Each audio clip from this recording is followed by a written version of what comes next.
First, it was Tulsi Gabbard cutting Trump off at the knees with an Iran nuclear assessment. Because Tulsi Gabbard testified in March that the intelligence community said Iran wasn't building a nuclear weapon. I don't care what she said. I think they were very close to having it.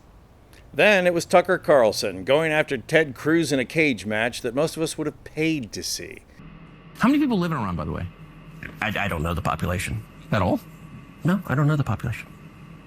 You don't know the population of the country you seek to topple? And now another Republican is front and center opposing military involvement in Iran.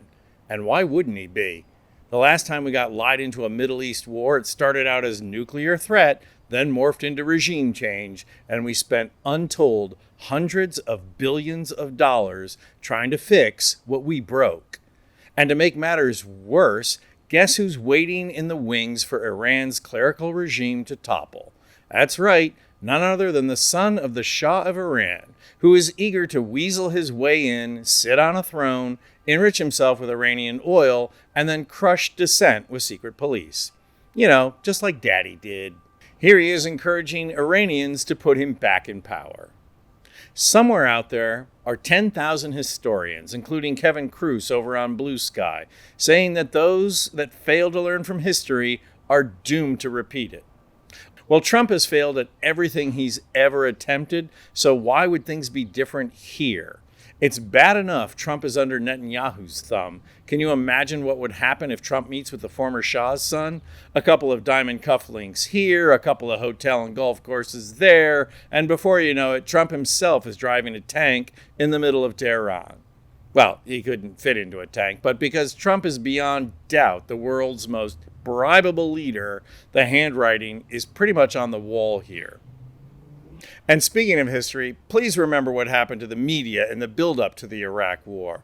They were questioning, they were confrontational, they were downright investigative. Not only that, they actually gave voice to people dissenting Bush's build-up to the war.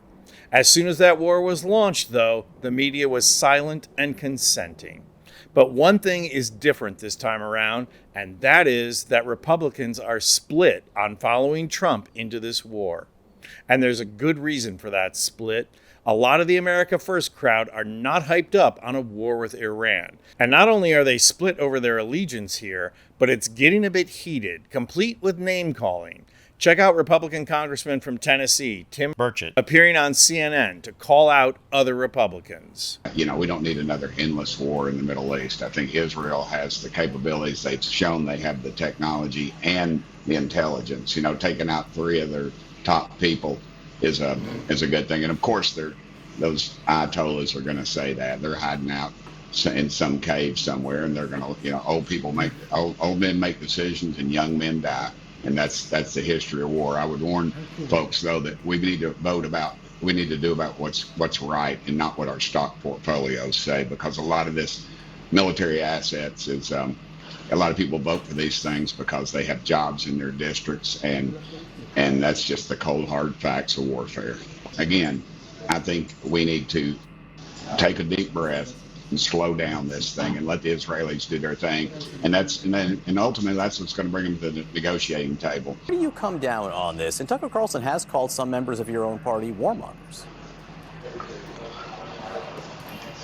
Yeah, well, I call them war pimps. More than once, Burchett said to let Israel do this on their own. And folks, this is a Bible Belt Republican. Half his constituents want this war so that they can convert people in Israel. And the other half wants nuclear Armageddon to bring about the end times. And he still opposes it. Maybe because he realizes that Pete Hegseth would be in charge. And yeah, sure, you can say, okay, but he isn't exactly a high-profile Republican. And you'd be right. But there's another high-profile Republican who is equally adamant that we not get engaged in a war in the Middle East. And that's Marjorie Taylor Greene, who recently posted this. I have not heard a single American say they want another war in the Middle East or anywhere else. Not one.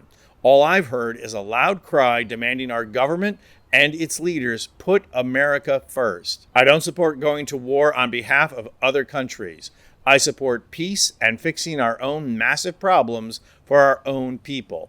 It's literally my job title, U.S. Representative. Now, personally, I'm glad Marge finally figured out her job, but I'm even more glad that Tim Kaine has filed legislation to prevent Trump from engaging in war in the Middle East without congressional consent. And as things stand with Republicans being divided, that bill could be more than just a protest vote. Reporting from Rome, I'm Anthony Vincent Gallo for Occupy Democrats.